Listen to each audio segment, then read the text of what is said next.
Hi friends, welcome to my channel. సుమిత్రకి నిజం చెప్పేసిన డాక్టర్. నిజంగానే సుమిత్రకి డాక్టర్ నిజం చెప్పేసిందా? అసలు ఏం జరిగింది అనేది ఈ వీడియోలో తెలుసుకుందాం. జ్యోత్స్న అయితే ఇక పారిజాతాన్ని తిడుతూ ఉంటుంది. నీకు పిచ్చి పట్టింది గ్రాని, నేను నీ మనవరాలని చెప్తూ ఉంటే నీకు అర్థం కావడం లేదా అని అంటూ ఉంటే, లేదు నువ్వు నా మనవరాలివి కాదు, ఇన్ని రోజులు నేను చేసిన తప్పేంటో తెలిసొచ్చింది. దాసు కూతుర్ని శివనారాయణ ఇంటి వారసురాలుగా చేసి ఆస్తి మొత్తానికి దాన్నే మహారాణిని చేద్దామనుకున్నాను. చివరికి నా మనవరాలు జీవితాన్ని నా చేతులతోనే నాశనం చేశాను. ఎక్కడ అనాథగా పెరుగుతుందో, అక్కడ ఎలా ఉందో, అసలు బ్రతుకుందో లేదో కూడా తెలీదు. నేను చేసిన ఈ తప్పుకి అది శిక్ష అనుభవిస్తుంది. పెద్దలు చేసిన పాపాలు పిల్లలకి తగులుతాయంటారు. అలాగే నేను చేసిన తప్పు నా మనవరాలకి శాపంగా మారింది అని అంటూ ఇక పారిజాతం ఎమోషనల్ అవుతూ ఉంటుంది. పిచ్చి గ్రాని, నీకు ఎలా చెప్పాలో నాకు అర్థం కావడం లేదు అని అంటూ ఇక జ్యోత్స్న అయితే కోపంతో రగిలిపోతూ ఉంటుంది. నేను చెప్తున్నాను కదా, ఆ రిపోర్ట్స్ అన్నీ కూడా కరెక్ట్గా రాలేదు అని చెప్తూ ఉంటుంది.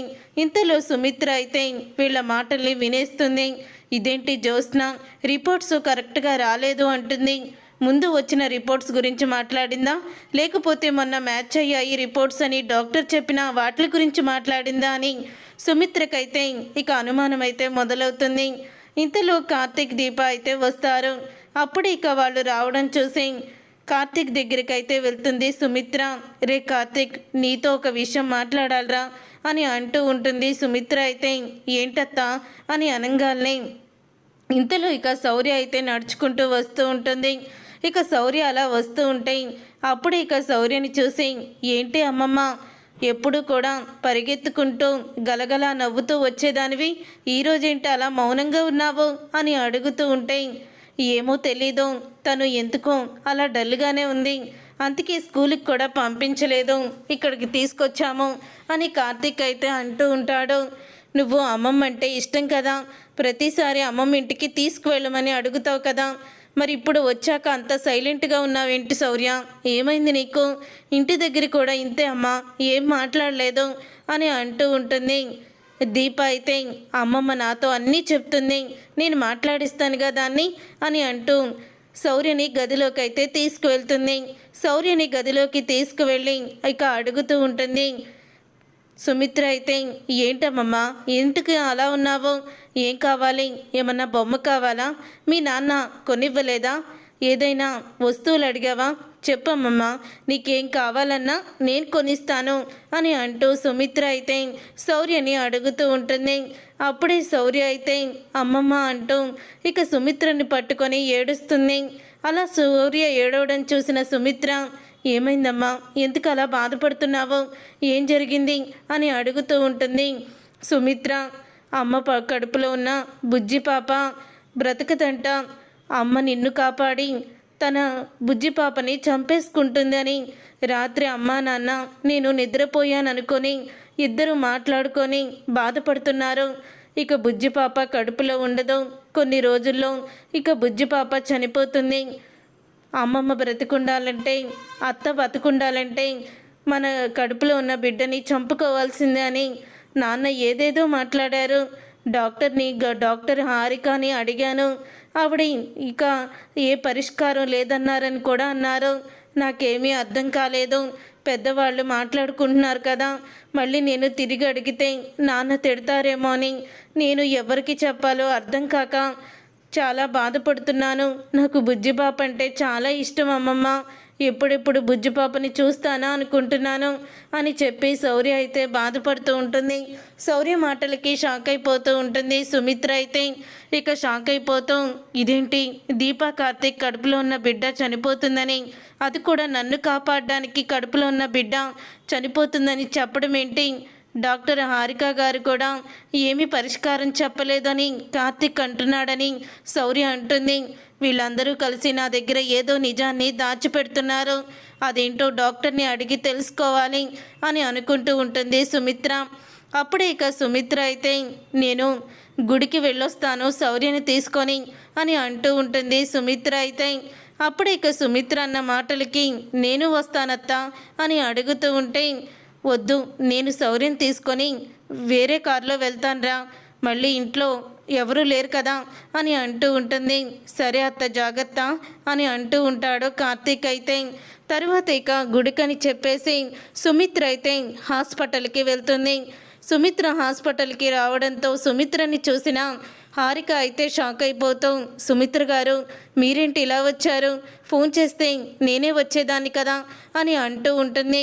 ఏం లేదు, మీతో ఒక ఇంపార్టెంట్ విషయం మాట్లాడాలి, అందుకే వచ్చాను అని అంటూ ఉంటుంది. సుమిత్ర అయితే చెప్పండి సుమిత్ర గారు, నాతో ఏం మాట్లాడాలి అని అడుగుతూ ఉంటుంది. హారిక, అమ్మ శౌర్య కొంచెం బయట కూర్చో, నేను డాక్టర్తో మాట్లాడొస్తాను అని అంటూ ఉంటుంది. సుమిత్ర అయితే చెప్పండి సుమిత్ర గారు, ఎందుకు అలా ఉన్నారు, ఏం జరిగింది అని అడుగుతూ ఉంటే అప్పుడే ఇక అంటూ ఉంటుంది. ఇక డాక్టర్ అయితే సుమిత్ర నన్ను కాపాడడానికి దీప కడుపులో ఉన్న బిడ్డ చనిపోతుందని వాళ్ళిద్దరూ మాట్లాడుకుంటున్నారట. అసలు ఏం జరిగింది డాక్టర్? జ్యోత్స్న ఒక పక్క రిపోర్ట్స్ మ్యాచ్ అవ్వలేదు అంటుంది, మరో పక్క దీప తన కడుపులో ఉన్న బిడ్డని నా గురించి చంపుకుంటానంటుంది. వాళ్ళ మాటలు వింటుంటే నాకేమీ అర్థం కావడం లేదు, ఎవరో ఏదో దాచిపెడుతున్నారని నాకు అర్థమైపోయింది. డాక్టర్ హారిక కూడా ఈ పరిష్కారం చూపించలేదు, ఈ సమస్యకని కార్తీక్ మాట్లాడాడని శౌర్య చెప్పింది.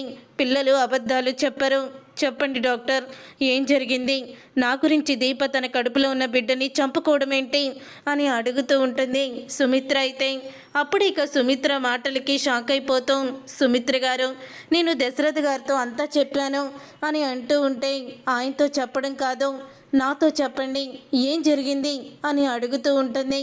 ఇక సుమిత్ర హారికని నిలదీస్తూ ఉంటుంది.